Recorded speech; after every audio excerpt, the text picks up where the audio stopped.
ನಮಸ್ತೆ ಆತ್ಮೀಯ ಮಿತ್ರರೇ, ತಮಗೆ ವರನಿಧಿ ಕನ್ನಡ ನ್ಯೂಸ್ಗೆ ಆತ್ಮೀಯ ಸ್ವಾಗತ. ಇದು ಜನಪರ, ವಸ್ತುನಿಷ್ಠ, ನಿಖರ ಹಾಗೂ ಸತ್ಯದ ಹಾದಿಯಲ್ಲಿ. ನಮಸ್ಕಾರ ಸ್ನೇಹಿತರೆ. ಸೂಪರ್ ಸ್ಟಾರ್ ರಜನಿಕಾಂತ್ ಇಂದು ವಿಶ್ವದ ಮಟ್ಟದಲ್ಲಿ ಹೆಸರು ಮಾಡಿರುವ ನಟ. ಆದರೆ ಅವರ ಸಿನಿ ಜೀವನದಲ್ಲಿ ದೊಡ್ಡ ಪಾತ್ರ ವಹಿಸಿದ ಕನ್ನಡದ ಒಬ್ಬ ದಿಗ್ಗಜ ನಿರ್ಮಾಪಕ ಇದ್ದರು. ಅವರು ನಮ್ಮ ದ್ವಾರಕೀಶ್. ಹೌದು, ರಜನಿಕಾಂತ್ ಜೊತೆ ಸಿನಿಮಾ ಮಾಡಿ ಅವರಿಗೆ ಸೂಪರ್ ಹಿಟ್ ಕೊಟ್ಟ ನಿರ್ಮಾಪಕರಲ್ಲಿ ದ್ವಾರಕೀಶ್ ಹೆಸರು ತುಂಬಾ ವಿಶೇಷ. ಇವತ್ತು ಈ ವಿಡಿಯೋದಲ್ಲಿ ದ್ವಾರಕೀಶ್ ನಿರ್ಮಿಸಿದ ರಜನಿಕಾಂತ್ ಸಿನಿಮಾಗಳು ಯಾವುವು, ಅವು ಹೇಗೆ ಹಿಟ್ ಆಯಿತು, ಅವರಿಬ್ಬರ ಸ್ನೇಹ ಹೇಗಿತ್ತು ಎಲ್ಲವನ್ನು ಸಂಪೂರ್ಣವಾಗಿ ತಿಳಿದುಕೊಳ್ಳೋಣ ಮಿತ್ರರೇ. ದ್ವಾರಕೀಶ್ ಅಂದರೆ ಕೇವಲ ನಟ ಅಲ್ಲ, ಅವರು ಒಬ್ಬ ವಿಷನ್ ಇರುವ ನಿರ್ಮಾಪಕ.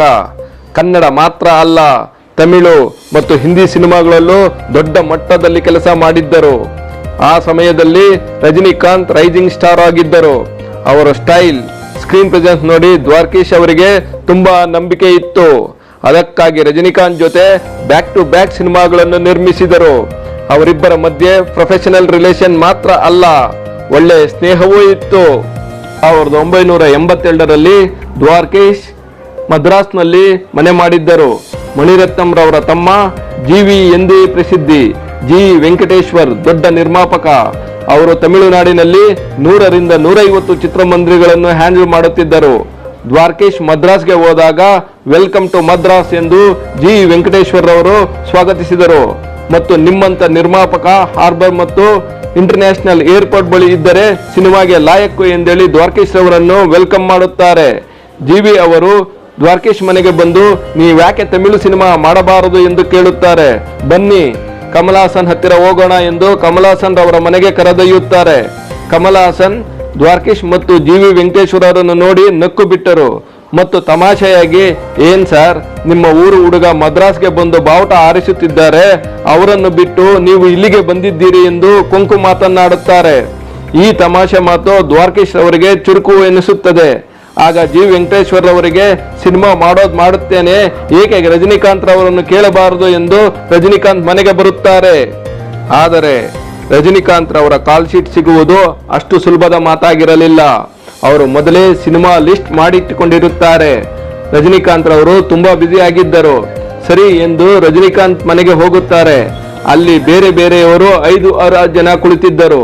ರಜನಿಕಾಂತ್ ರವರು ಬೆಳಗ್ಗೆ 8:45 ಗಂಟೆಗೆ ಮೆಟ್ಟಿಲಿಳಿದು ಬಂದು ಸೋಫಾ ಮೇಲೆ ಕುಳಿತು, ಏನು ಬಂದಿದ್ದು, ಎಲ್ಲರನ್ನು ಮಾತಾಡಿಸಿ, ದ್ವಾರಕೀಶ್ ನೀವು ಬಂದಿದ್ದೀರಾ, ಹೋಗಿ, ನೀವು ಇಷ್ಟು ದೊಡ್ಡ ಪ್ರೊಡ್ಯೂಸರ್ ಮತ್ತು ಆಕ್ಟರ್, ಡೇಟ್ಸ್ಗಾಗಿ ಯಾಕೆ ಮದ್ರಾಸ್ಗೆ ಬಂದಿದ್ದೀರಾ, ನೀವು ಮನೆಗೆ ಹೋಗಿ, ನಾನು ಬೆಂಗಳೂರಿಗೆ ಬಂದು ನಿಮ್ಮ ಸಿನಿಮಾದಲ್ಲಿ ನಟಿಸುತ್ತೇನೆ ಎಂದು ಹೇಳಿದರು.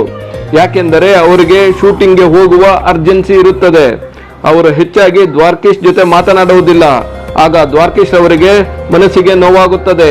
ಆದರೆ ಅವರು ಹೇಳಿದ ಹಾಗೆ ಆ ದಿನ ಸಂಜೆ ರಜನಿಕಾಂತ್ ಮತ್ತು ಅವರ ಪತ್ನಿ ಮದ್ರಾಸ್ನಲ್ಲೇ ಇದ್ದ ದ್ವಾರಕೀಶ್ ಅವರ ಮನೆಗೆ ಬರುತ್ತಾರೆ. ಬಂದು, ಏನ್ ದ್ವಾರಕೀಶ್ ನೀವು ಬಂದ್ಬಿಟ್ರಿ, ನೀವು ಒಂದು ಫೋನ್ ಮಾಡಿದ್ರೆ ನಾನೇ ಬೆಂಗಳೂರಿಗೆ ಬರುತ್ತಿದ್ದೆ ಎಂದು ದ್ವಾರಕೀಶ್ ಅವರಿಗೆ ಹೇಳುತ್ತಾರೆ. ಆ ಮಾತು ಕೇಳಿ ದ್ವಾರಕೀಶ್ ಅವರಿಗೆ ಸಂತೋಷವಾಗುತ್ತದೆ. ಆಗ ರಜನಿಕಾಂತ್ಗೆ, ನಾನು ಬಂದು ಸಿನಿಮಾ ಮಾಡಬೇಕೆಂದುಕೊಂಡಿದ್ದೇನೆ, ನಿನಗೆ ನನ್ನ ಡೇಟ್ಸ್ ಬೇಕು ಎಂದು ಕೇಳುತ್ತಾರೆ. ಆಗ ರಜನಿಕಾಂತ್ ಅವರು, ನನಗೆ ಏನ್ ನೀವು ಮಾಡಿದ್ದೀರಾ, ನಾನೇಕೆ ನಿನಗೆ ಡೇಟ್ಸ್ ಕೊಡಬೇಕು ಎಂದು ಹೇಳುತ್ತಾರೆ. ಆಗ ದ್ವಾರಕೀಶ್ ಅವರು, ನಾನೇನು ನಿನಗೆ ಮಾಡಿಲ್ಲ, ಆದ್ರೆ ನನಗೆ ಸಿನಿಮಾ ಮಾಡಲು ನಿನ್ನ ಡೇಟ್ಸ್ ಬೇಕು ಎಂದು ಕೇಳುತ್ತಾರೆ. ಆಗ ರಜನಿಕಾಂತ್ ಅವರು, ಈಗ ಡೇಟ್ ಇಲ್ಲ ಎಂದು ಹೇಳುತ್ತಾರೆ. ಆಗ ದ್ವಾರಕೀಶ್ ಅವರು, ನ್ಯಾಯ ಎಲ್ಲಿದೆ ಸಿನಿಮಾದ ಫಸ್ಟ್ ಕಾಪಿ ತೋರಿಸುತ್ತಾರೆ.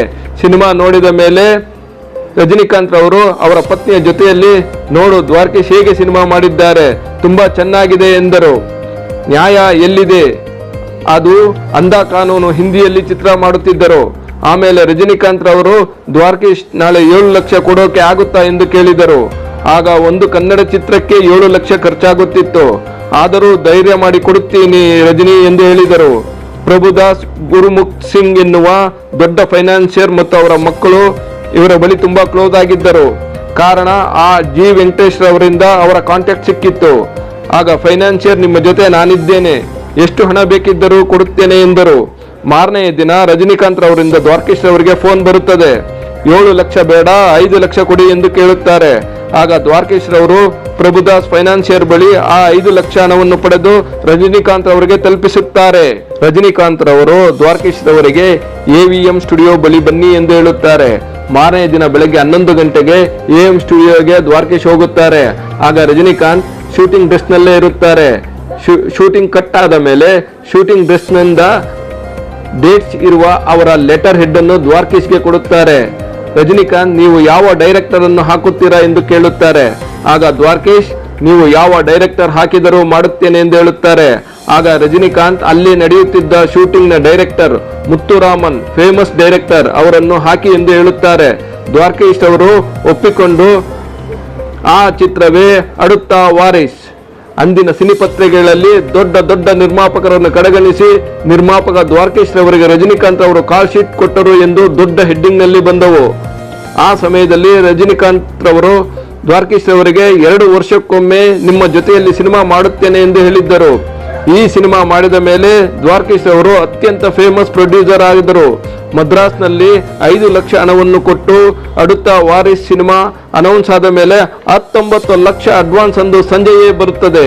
ಎಲ್ಲ ಏರಿಯಾ ಹಕ್ಕುಗಳು ಸೋಲ್ಡ್ ಔಟ್ ಆಗಿದ್ದವು. ಒಟ್ಟಾಗಿ 48 ಲಕ್ಷ ಬಿಸಿನೆಸ್ ಆಗಿತ್ತು. ಅದು ರಜನಿಕಾಂತ್ ರವರಿಗೆ ಇದ್ದ ಪವರ್. ಸೂಪರ್ ಸ್ಟಾರ್ ರಜನಿಕಾಂತ್ ರವರ ಜೊತೆಯಲ್ಲಿ ದ್ವಾರಕೀಶ್ ರವರು 3 ಸಿನಿಮಾ ಮಾಡಿದ್ದಾರೆ. ಅಡುತ್ತಾ ವಾರಿಸ್ ಸೂಪರ್ ಡೂಪರ್ ಹಿಟ್ ಆಗುತ್ತೆ. ಗಂಗ್ವಾ ಹಿಂದಿ ಮೂವಿ ಸುಮಾರಾಗಿ ಓಡಿತು. ಆಗ ರಜನಿಕಾಂತ್ ರವರಿಗೆ ಬಾಲಿವುಡ್ ನ ಹೊಸ ಎಂಟ್ರಿ, ಹೇಳಿಕೊಳ್ಳುವ ಮಾರ್ಕೆಟ್ ಇರಲಿಲ್ಲ. ಸಾಹಸ ಸಿಂಹ, ಕರ್ನಾಟಕ ರತ್ನ, ಅಭಿನವ ಭಾರ್ಗವ, ಮೈಸೂರು ರತ್ನ ಡಾಕ್ಟರ್ ವಿಷ್ಣುವರ್ಧನ್ ರವರು ಕನ್ನಡದಲ್ಲಿ ನಡೆಸಿದ್ದ ನೀ ಬರೆದ ಕಾದಂಬರಿ, ದ್ವಾರಕೀಶ್ ನಿರ್ದೇಶನ ಮಾಡಿದ್ದ ಈ ಸಿನಿಮಾ ಸೂಪರ್ ಡೂಪರ್ ಹಿಟ್ ಆಗಿತ್ತು. ಆ ಸಿನಿಮಾವನ್ನು ರಜನಿಕಾಂತ್ ಮತ್ತು ಶ್ರೀದೇವಿ ಕಾಂಬಿನೇಷನ್ ನಲ್ಲಿ ಬಂದ ನಾನ್ ಅಡಿಮೆ ಇಲ್ಲೇ ಸಿನಿಮಾ ಅಂದುಕೊಂಡಷ್ಟು ಓಡಲಿಲ್ಲ.